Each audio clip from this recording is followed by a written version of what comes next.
ГСП онлайн. Городские новости сейчас.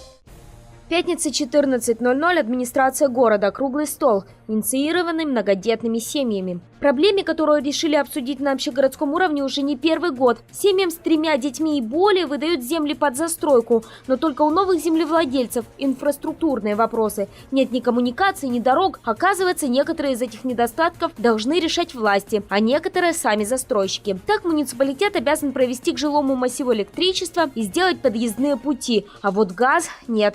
Правда, есть выходы, например, если желтая труба идет недалеко от участка.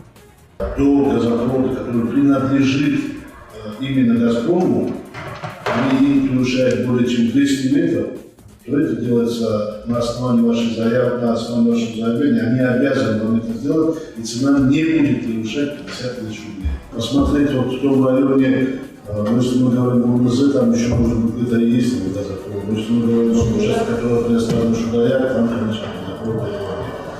Но добиться газа можно, как и дороги, леса на строительство. И мэр Ухты обещал страждущим в этом помочь. Дескать, у него опыт с многодетными большой, что и подтверждает член общественной палаты Елена Щербина. Женщина решала и решает проблемы с землями для больших семей в Сыктывкаре уже давно. И до прошлого года многие вопросы решались именно через Магомеда Османова. И теперь общественница говорит ухтинцам: объединяйтесь, просите или даже требуйте помощи. И дело сдвинется с мертвой точки. Тем более, что прав у них много. Например, один раз в 25 лет получить 150 кубов древесины для застройки бесплатно. Пишите заявление в лесничество свое местное в городе Ухта.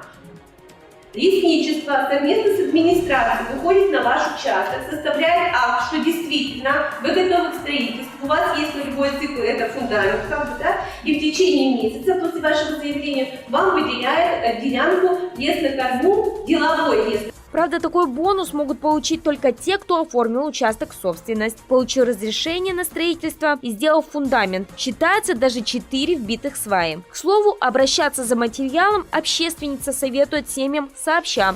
Так будет быстрее и удобнее.